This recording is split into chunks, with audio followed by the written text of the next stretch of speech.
The hospital room smelled of antiseptic and despair. A sterile cage where Ethan Carter's dreams suffocated. At 17, he lay tethered to a bed, his legs lifeless since the car accident 2 years ago, his hazel eyes burning with a fire no doctor could extinguish. He clutched a crumpled pamphlet about an experimental spine surgery, his only hope to walk again, to feel the earth beneath his feet, to chase the life he'd lost. "Mom. Dad. Please," Ethan whispered, his voice raw from pleading. His parents stood at the foot of his bed, their faces etched with exhaustion. Linda Carter, her auburn hair pulled into a tight bun, exchanged a glance with her husband, Tom, whose calloused hands fidgeted with his trucker's cap. The surgery could change everything, Ethan pressed, holding up the pamphlet like a sacred text. "I could walk. I could be me again." Linda's lips trembled. "Ethan, it's experimental. The risk's paralysis. Worse than now. We can't lose you." Her voice cracked, but her eyes darted away, avoiding the desperation in her son's gaze. Tom cleared his throat, his voice gruff. "We're doing what's best. Son. You're strong. You'll adapt." Ethan's heart sank. Adapt. The word was a prison sentence. Across town, in a sunlit art studio at Jefferson High, Caleb Nguyen dipped his brush into crimson paint, his dark eyes focused on a canvas bursting with color. At 18, he was the quiet dreamer of Willow Creek, a small Virginia town where pickup trucks and church steeples defined the skyline. His tousled black hair fell over his forehead as he painted, each stroke a rebellion against the expectations of his conservative Vietnamese-American family. Caleb's secret burned brighter than his art. He loved Ethan, the boy whose laughter once echoed through the school halls, now silenced by a wheelchair and a family that didn't see him. Caleb's phone buzzed. A text from Ethan. They said no again. "I'm trapped." Caleb's heart twisted. He'd visited Ethan every week since the accident, sneaking sketches into the hospital room, each one a promise of a future they could share. But Ethan's parents didn't know about their stolen kisses in the hospital garden, the way their hands lingered in the dark. They didn't know Caleb was the reason Ethan still smiled. Back at the Carter household, Ethan's younger sister, Sophie, twirled in the living room, her blonde ponytail bouncing. At 15, she was the golden child, untouched by tragedy, her cheerleading trophies gleaming on the mantel. "Mom, can we get a puppy?" she asked, her voice bright. Linda's face softened, a rare smile breaking through. "Of course, sweetheart. You deserve something special." Ethan overheard from his room, his fists clenching. A puppy. They'd spend hundreds on a dog for Sophie, but wouldn't risk the surgery that could give him his life back. That night, Caleb climbed through Ethan's window, a ritual born of desperation and love. The room was dim, lit only by a flickering lamp. Ethan's eyes were red, his voice barely a whisper. "They think I'm broken. Caleb. They think Sophie's the one worth investing in." Caleb knelt beside him, his hand finding Ethan's. "You're not broken," he said fiercely. "You're the strongest person I know." Their lips met, a fleeting defiance against a world that wanted to keep them apart. The next morning, Ethan wheeled himself to the kitchen, where Sophie was already cooing over a fluffy golden retriever puppy. "Meet Daisy," she squealed. Linda beamed, but when Ethan's eyes met hers, she looked away. "It's for Sophie's happiness," she said, as if that explained everything. Ethan's jaw tightened. Happiness? What about his? At school, Caleb faced his own battles. His father, Min, had found one of Caleb's sketches, a portrait of Ethan, his face radiant with hope. This isn't who we are, Min had said, his voice cold. You need to focus on your future, not distractions. Caleb's heart pounded as he hid his sketchbook, but the words stung. He wasn't just fighting for Ethan. He was fighting for himself, for the right to love without shame. Ethan, meanwhile, scoured the internet for funding options. Crowdfunding, grants, anything to make the surgery happen. He found a nonprofit in Richmond offering partial scholarships for experimental treatments, but it required an in-person interview. The catch, Willow Creek was 2 hours away, and his parents refused to drive him. It's too risky, Tom said, his tone final. Ethan's hope flickered, but Caleb's voice echoed in his mind. You're not broken. Caleb devised a plan. His cousin, Lynn, owned a beat-up van and owed him a favor. We'll get you to Richmond, Caleb promised, his eyes blazing with determination. Ethan hesitated, fear battling hope. What if it doesn't work? He asked. Caleb's hand squeezed his. What if it does? The night before the trip, Ethan lay awake, staring at the ceiling. He imagined walking again, running through Willow Creek's fields with Caleb, their hands intertwined, free from judgment. But doubt gnawed at him. What if the surgery failed? What if his parents were right? He pushed the thoughts away, clinging to Caleb's belief in him. In the morning, Lynn's van rumbled into the driveway. Caleb helped Ethan into the passenger seat, their movements practiced but tender. Sophie watched from the porch, Daisy yipping at her feet. Where are you going? She asked, her voice curious but sharp. Ethan forced a smile. Just a drive, he lied. Sophie's eyes narrowed, but she said nothing.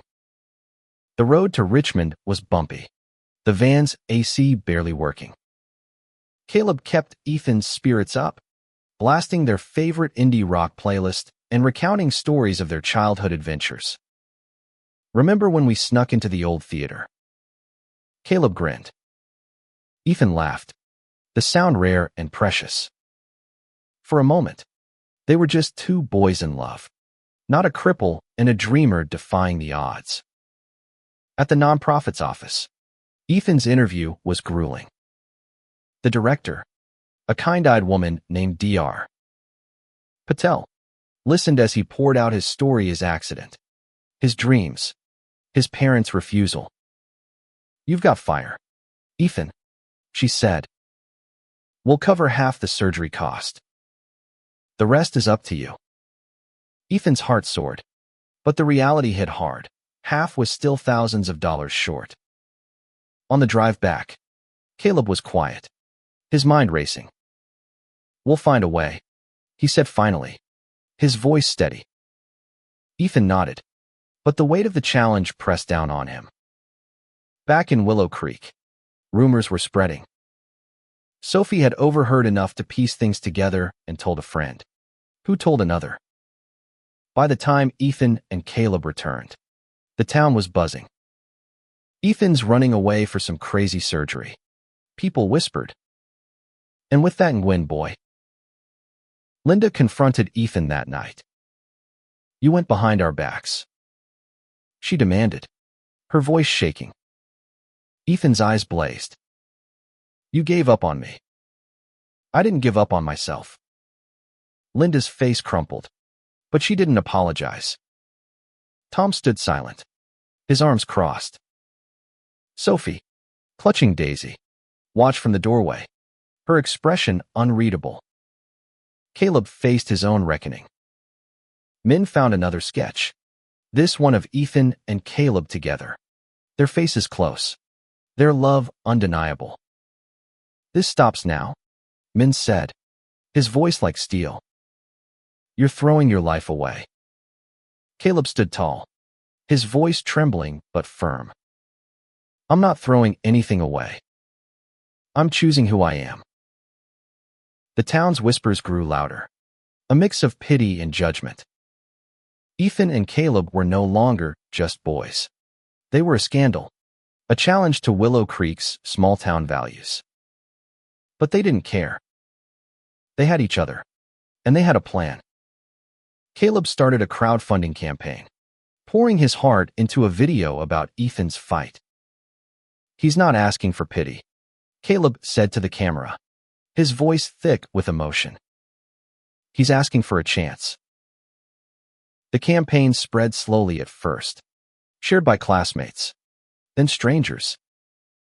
Donations trickled in $10, $50, $100. Ethan's hope grew, but so did the tension at home. Linda and Tom barely spoke to him, their silence louder than any argument. Sophie, though, began to soften. One night, she slipped into Ethan's room, Daisy in her arms. "I didn't know it meant this much to you," she said quietly. Ethan looked at her, surprised. "It's my life, Soph," he said. She nodded, her eyes glistening, and left without another word. By the end of the first month, the campaign had raised a third of the remaining funds.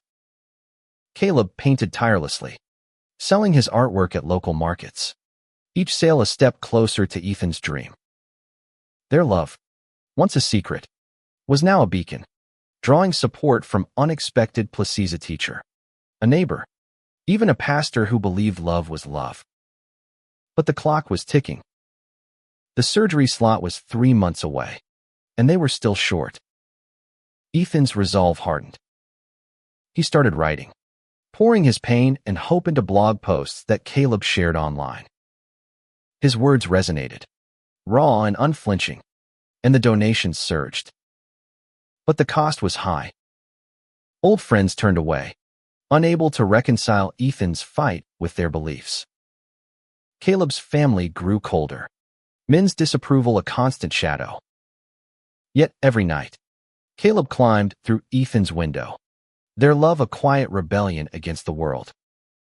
One evening, as they sat together, Ethan traced the lines of Caleb's hand. "If this doesn't work," he said softly, "will you still?" Caleb cut him off, his voice fierce. "I'm here. No matter what." Ethan smiled, his heart full despite the uncertainty. They were in this together. 2 boys against a town, a family, a system that wanted to define them. And they weren't giving up. The days bled into weeks, and Willow Creek's summer heat pressed down like a judgment. Ethan's room became a war room, walls plastered with printouts of donation trackers and medical articles. His laptop glowed late into the night, the crowdfunding page a lifeline he checked obsessively.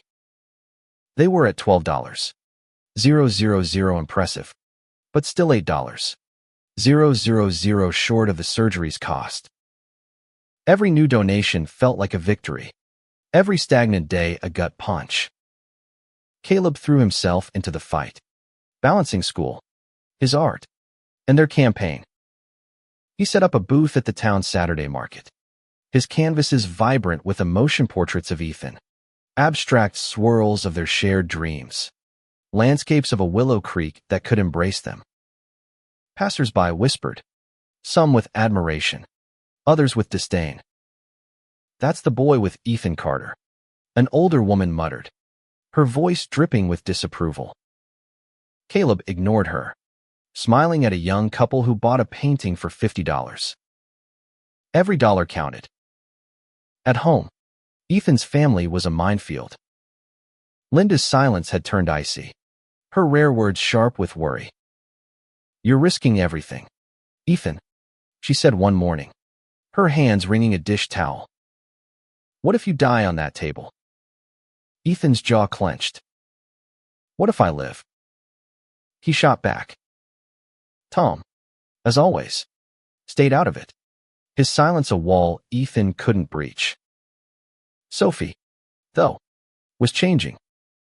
She started joining Ethan in his room, asking questions about the surgery, her curiosity a crack in her perfect daughter facade. "Will it hurt?"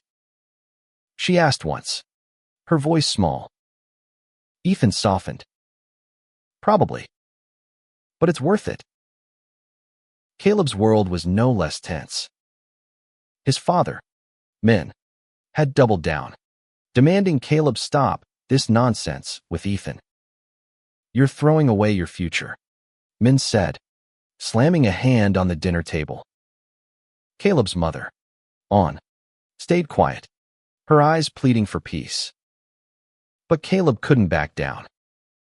He loved Ethan, and that love was his compass, guiding him through the storm of his family's expectations. One afternoon, a breakthrough came. A local news station picked up Ethan's story after a viral post from Caleb's blog. A reporter, Jessica Klein, arrived in Willow Creek with a camera crew, her sharp eyes scanning Ethan's room. "Tell me why this matters," she said, her voice kind but probing. Ethan took a deep breath, his hands trembling. "I'm not just fighting to walk. I'm fighting to live the life I want, with the person I love." The words slipped out before he could stop them, a public declaration of his and Caleb's bond. Jessica's eyes softened, and the interview aired that night, reaching thousands. Donations poured in $500, $1, 000, then $2, 000 in a single day. Strangers left messages of support. "You're so brave, Ethan. Love is love." But not everyone was kind. Online trolls called Ethan selfish, accused Caleb of exploiting him. At school, Caleb faced glares and whispers, a jock shoving him in the hallway with a muttered slur. Caleb's fists clenched, but he walked away, Ethan's fight bigger than his own anger. The backlash hit Ethan's family hardest. Linda fielded calls from relatives, their voices thick with judgment. "He's embarrassing us," an aunt said. Tom's co-workers at the garage made crude jokes, and he came home quieter each day. Sophie, though, became Ethan's unexpected ally. She started sharing the crowdfunding link on her social media, ignoring her friends' raised eyebrows. "He's my brother," she told them fiercely. Ethan watched her transformation, torn between gratitude and resentment. Why had it taken her so long? Caleb and Ethan stole moments where they cootled late-night talks in Ethan's room, drives in Lynn's van, a picnic by the creek where they could be themselves. One evening, under a sky bruised with clouds, Caleb pulled out a sketchbook. "I made this for you," he said, revealing a drawing of them running together, Ethan's legs strong, their hands linked. Ethan's throat tightened. "It's perfect," he whispered, kissing Caleb softly. But the moment was fleeting. A car slowed nearby, its driver staring. They weren't safe. Not here. The campaign hit $15, 000, but time was running out. Dr. Patel called with a deadline, 1 month to secure the full amount, or the surgery slot would go to someone else. Ethan's hope wavered, but Caleb refused to let it die. He organized a community art auction, rallying local artists to donate pieces. The event was held in the high school gym, a risky move in a town divided over their story. Ethan wheeled himself to the front, his voice steady as he spoke to the crowd. "I'm not asking for pity. I'm asking for a chance to live." The room was silent, then erupted in applause. They raised $3, 000 that night, but it wasn't enough. Tensions boiled over at home. Linda found Caleb's sketchbook in Ethan's room, the portraits unmistakable. "This is why you're doing this," she demanded, her voice shaking. "For him." Ethan's eyes blazed. "I'm doing this for me. Caleb's the only one who believes I can." Linda stormed out, tears streaming. Tom, for once, spoke up. "You're tearing this family apart, Ethan." The words cut deeper than any knife. Caleb faced his own reckoning. Min gave him an ultimatum: stop seeing Ethan, or leave home. Caleb's heart broke, but he chose Ethan. He packed a bag, moving in with Lynn temporarily.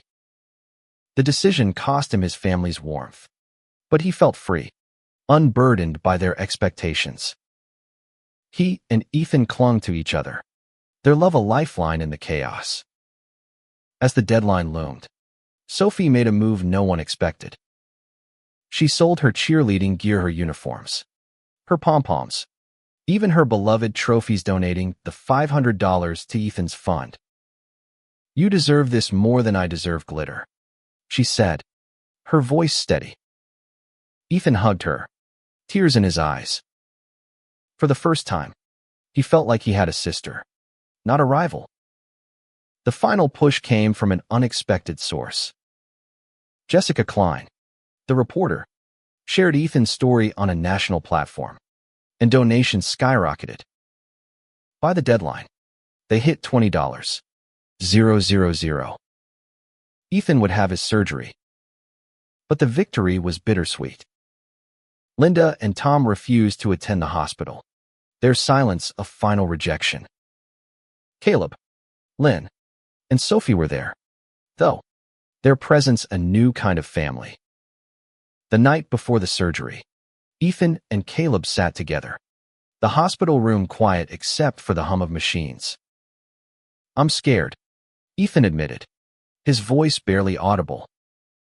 Caleb took his hand, his eyes fierce with love. "You're the bravest person I know. And I'll be here, no matter what." They kissed, a promise sealed against the uncertainty of tomorrow.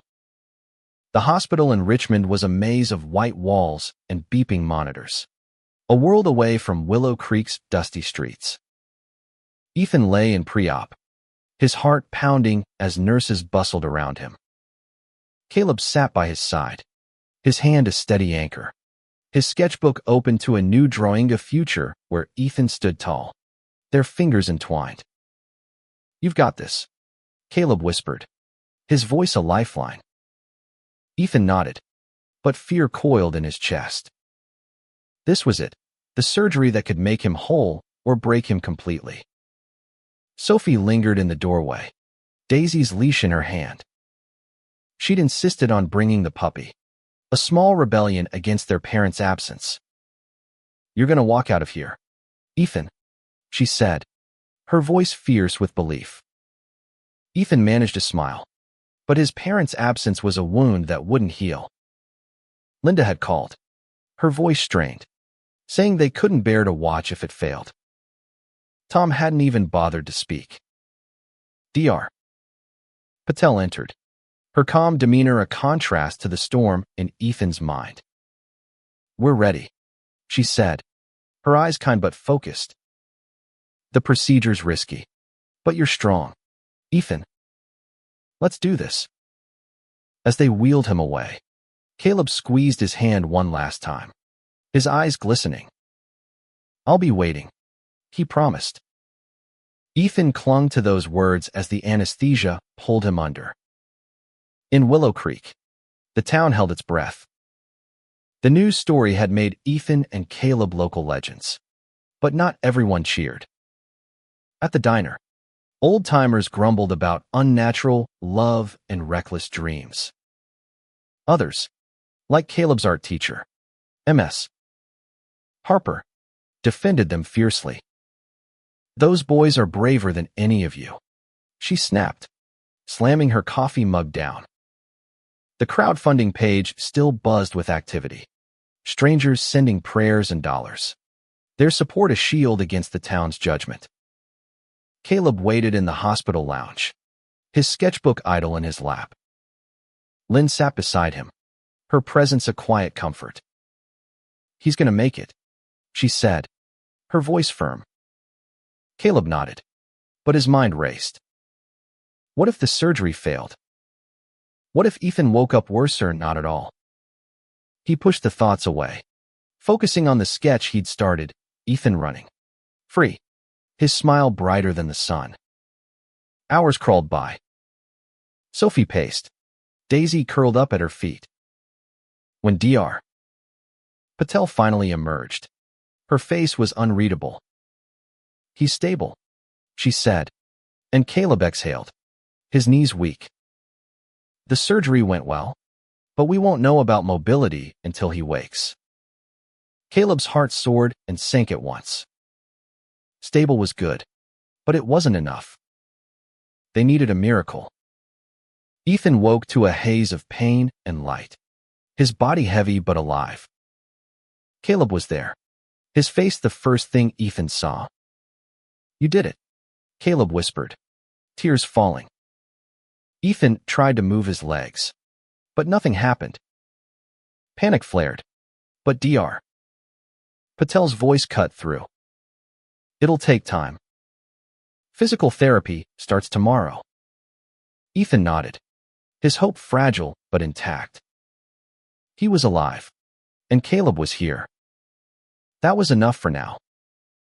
Back in Willow Creek, the news spread like wildfire. Ethan had survived, but the town's reactions were mixed. Some celebrated, others sneered. Linda and Tom heard through Sophie, who called them from the hospital. You should have been here, she said, her voice sharp. Linda's silence on the other end was deafening. Sophie hung up, her loyalty now fully with her brother. Physical therapy was brutal. Ethan's days became a cycle of pain and determination, his muscles screaming as he pushed to feel something ganathing in his legs. Caleb was there every step, sketching to keep Ethan's spirits up, sneaking in bad hospital coffee to make him laugh. Sophie visited too, her cheerleading days behind her, her focus now on Ethan's recovery. You're my hero, she told him one day, her voice breaking. Ethan's eyes stung. He hadn't realized how much her support meant. Caleb's life outside the hospital was harder. Living with Lynn was freedom, but it came with loneliness. His parents hadn't called since he left, their silence a rejection louder than words. He threw himself into his art, selling more paintings to cover Ethan's therapy costs. The town's judgment hadn't softened slurs graffitied on his booth, whispers following him everywhere. But Caleb didn't waver. Ethan was his home, and no one could take that away. One evening, Ethan felt a twitch in his toe. It was small, barely noticeable, but it was everything. He called Caleb, his voice trembling with excitement. It moved. Caleb. My toe moved. Caleb rushed to the hospital, his heart pounding. They sat together, staring at Ethan's foot, willing it to move again. When it died a tiny, defiant twitch, they laughed, cried, and held each other, their hope reignited. The town's reaction to Ethan's progress was a microcosm of its divide. Ms. Harper organized a fundraiser at the school, rallying support for Ethan's therapy. The event was a success, but protesters gathered outside, their signs condemning Ethan and Caleb's love. Sophie faced them down, her voice fierce. My brother's fighting to walk, and you're fighting to hate. Who's the real coward? The crowd dispersed, shamed by a 15-year-old's courage. Ethan's progress was slow but steady. By the end of the month, he could wiggle 3 toes, then bend his ankle. Each milestone was a victory, celebrated with Caleb's sketches and Sophie's cheers. But the absence of Linda and Tom loomed large.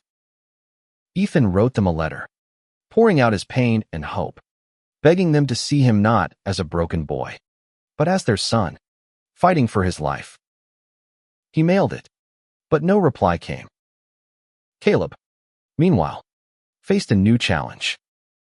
A gallery in Richmond offered him a spot in a young artist showcase, a chance to make a name for himself.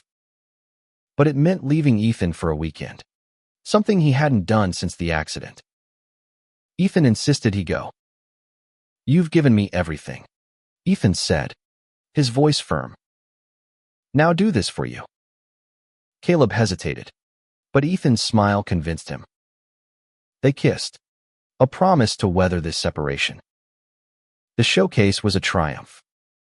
Caleb's paintings raw, emotional portraits of Ethan's journeys sold out, the proceeds going straight to Ethan's therapy fund. Critics praised his work, calling it a testament to love and resilience. But Caleb's heart was in Richmond's hospital, with Ethan. He rushed back, finding Ethan in therapy, struggling to lift his leg. "You're my inspiration," Caleb said, his voice thick. Ethan grinned. "Right back at you." As summer faded, Ethan's progress accelerated. He stood for the first time, his legs shaky but real, supported by parallel bars and Caleb's unwavering belief. The hospital room, once a cage, was now a battlefield where Ethan reclaimed his body. Sophie filmed every step, her pride palpable. "You're gonna run soon," she said, her voice certain. Ethan believed her. But the cost of their fight was clear. Caleb's family remained distant, their absence a scar he carried quietly. Ethan's parents hadn't responded to his letter, their silence a rejection of his truth. Yet Ethan and Caleb found strength in each other, their love a fire that burned brighter than the town's judgment. They were rewriting their story, step by painful step, and no one could stop them. Fall swept into Willow Creek, painting the town in shades of amber and crimson. Ethan's therapy sessions grew more intense, each one a battle to reclaim his body. He could now stand for 10 seconds unaided, his legs trembling but defiant, a testament to his will. Caleb was there for every milestone, his sketchbook filled with moments of Ethan's triumphs, his first step with a walker, his grin when he lifted his knee. Their love was a quiet revolution, unfolding in the sterile hospital halls. But the world outside wasn't as kind. The protesters hadn't stopped. Their signs grew uglier, their voices louder. "Sinful choices," one read, aimed at Ethan and Caleb's love. Caleb shielded Ethan from the worst, deleting hateful comments from their crowdfunding page. But the weight was heavy. At school, Sophie faced her own battles. Her former cheerleading friends distanced themselves, whispering about her weird brother. She didn't care. She'd traded pom-poms for purpose, her loyalty now with Ethan and Caleb. One crisp morning, Ethan received an email from Dr. Patel. A new grant had opened, offering to cover additional therapy costs if Ethan could demonstrate progress. It meant a trip back to Richmond for an evaluation. But this time, Caleb couldn't go. His gallery commitments were piling up, and Ethan insisted he stay. "You've carried me long enough," Ethan said, his voice steady. Caleb protested, but Ethan's determination won. Sophie volunteered to drive, her learner's permit barely a month old. "I've got this," she said, her eyes fierce. The drive was tense, Sophie gripping the wheel of Lynn's van, Ethan coaching her through traffic. They laughed, a rare lightness between them. At the evaluation, Ethan stood for 20 seconds, his legs wobbling but holding. Dr. Patel's smile was wide. "You're a fighter, Ethan. The grant's yours." Ethan's heart soared, but the victory felt hollow without Caleb. On the drive home, Sophie glanced at him. "You and Caleb, you're good together," she said softly. Ethan blinked, surprised. "Thanks, Soph," he whispered, his throat tight. Back in Willow Creek, Caleb's absence left Ethan restless. He wheeled himself to the creek where they'd shared their first kiss, the water glinting under the autumn sun. He missed Caleb's warmth, his steady belief. A text came through, sold another painting. "All for you." Ethan smiled, but the distance stung. He wanted Caleb here, not just in words. The town's judgment reached a boiling point. A local church group organized a prayer vigil outside the Carter house.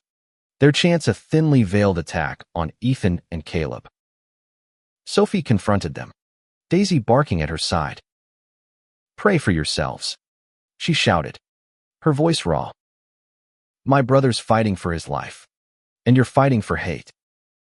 The crowd dispersed, but the damage was done. Linda, watching from the window, said nothing, her face a mask of conflict. Ethan's letter to his parents remained unanswered, but a crack appeared. Linda started leaving dinner by his bedside, small gestures of care without words. Tom, though, was a ghost, working late to avoid the tension. Ethan's heart ached, but he focused on his therapy, pushing his body to its limits. He could now take 3 steps with a walker, each one a defiance of the accident that had tried to define him. Caleb returned from Richmond, his eyes tired but bright. He'd sold enough paintings to cover another month of therapy, but the real gift was his presence. He and Ethan spent the night by the creek, wrapped in blankets, their breath visible in the cool air.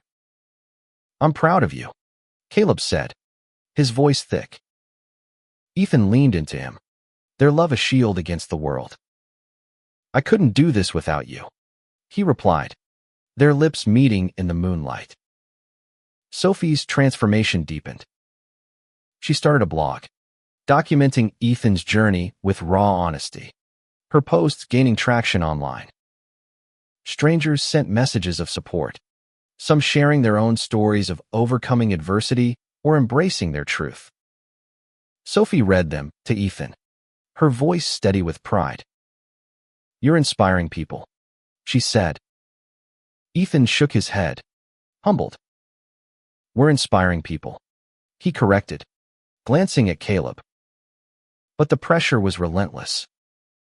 Caleb's parents sent a letter, formal and cold, disowning him unless he returned to the family's values. Caleb burned it, his hands shaking, but the pain lingered. Ethan saw it in his eyes, the cost of their love. "You don't regret this, do you?" Ethan asked one night, fear creeping in. Caleb's gaze was fierce. "Not for a second. You're my home." Ethan believed him, but the world's cruelty weighed heavy. A new challenge emerged. The hospital required a final payment for extended therapy, and their funds were short again. Caleb and Sophie brainstormed, landing on a community talent show. Ethan was hesitant. Willow Creek's support was fickle, but Caleb's optimism was infectious.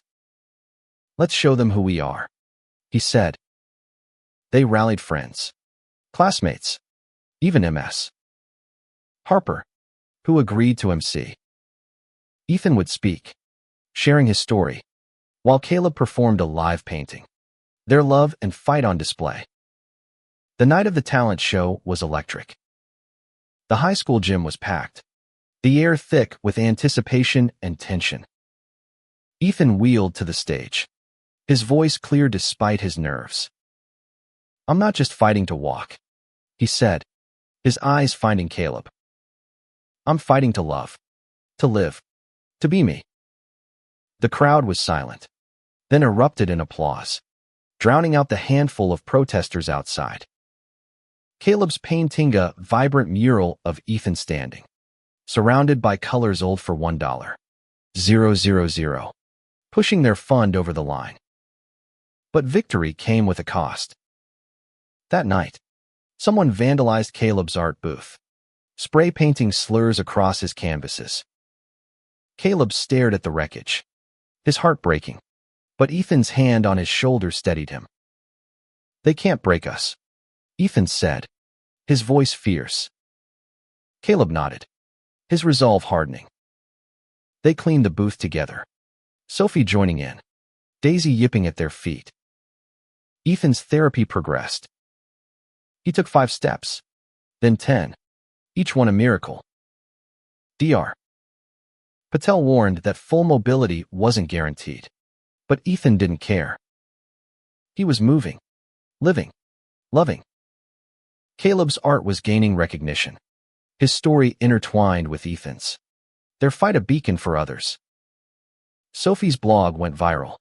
Her words a rallying cry for acceptance. But Linda and Tom remained distant. Their absence a shadow over every victory. As winter loomed, Ethan faced a new milestone, walking unaided for a full minute. He trained tirelessly, Caleb and Sophie cheering him on. The day of the test, the hospital gym was quiet, the air heavy with hope. Ethan stood, his legs shaking, and took a step. Then another. By the 30th step, tears streamed down his face, Caleb's arms catching him as he stumbled. "You did it," Caleb whispered, their foreheads touching. Sophie filmed, her cheers echoing. Ethan was walking, and he was theirs. Winter blanketed Willow Creek in frost, but Ethan's world was ablaze with possibility. He could walk 15 steps now, his legs unsteady but growing stronger, each movement a defiance of the accident that had tried to break him. Caleb was his constant, his sketches now a chronicle of their journey. Ethan's first step, their first kiss, the town's slow shift from judgment to awe. Sophie, too, was a pillar, her blog a platform for their truth, her voice fierce and unapologetic. The talent show had changed things.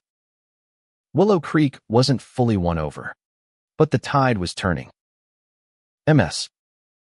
Harper's fundraiser had sparked a movement. Locals donated, shared, even apologized for their silence. A few churchgoers left their judgmental pews, moved by Ethan's courage and Caleb's love. But the protesters lingered, their signs a reminder of the fight still ahead. Ethan didn't care. He was walking, and he was loved. That was enough. Linda's gestures grew more frequent. Meals left by Ethan's bed, a hesitant, "I'm proud," one morning. But Tom remained distant, his silence a wall Ethan couldn't climb. Ethan's letter had gone unanswered, but he didn't stop hoping. He wrote another, simpler this time, "I'm your son. I'm still here. Please see me." He mailed it, his heart heavy with hope and fear. Caleb's art career was soaring. The Richmond Gallery offered him a solo show, a chance to tell their story through paint. He hesitated, the memory of his family's rejection still raw. Ethan pushed him. "You're not just doing this for us," Ethan said, his voice firm. "You're doing it for every kid like us, scared to be themselves." Caleb nodded, his eyes shining. He painted day and night, his canvases a love letter to Ethan, to their fight, to their future. The hospital became Ethan's second home, his therapy sessions a grueling dance of pain and progress. He could walk a full minute now, his walker abandoned for short bursts. Dr. Patel warned that running might never happen, but Ethan didn't care. He could stand, hold Caleb's hand, face the world on his terms. Sophie filmed every milestone, her blog now a beacon for others, kids in wheelchairs, teens hiding their love, families learning to listen. One snowy evening, a miracle came. Linda showed up at the hospital, her face pale but determined. "I read your letter," she said, her voice trembling. I was wrong, Ethan. I was scared."